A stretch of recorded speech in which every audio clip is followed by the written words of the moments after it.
দার্জিলিংয়ের অন্যতম আকর্ষণীয় স্থান মল রোড। এখানে সবাই শহরের কোলাহল ছেড়ে প্রকৃতির সাথে মিশে যায়, যেখানে একবার গেলে বারবার ফিরে আসতে ইচ্ছা করে। এই শান্তি আর সৌন্দর্য যেন হৃদয়ে লাইফ লং গেঁথে থাকে।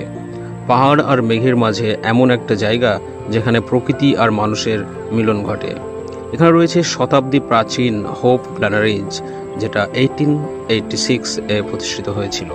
দার্জিলিংয়ে এলে এখানে সবাই একটা করে ফটো তুলে নিজেদের স্মৃতির পাতায় আগলে রাখেন।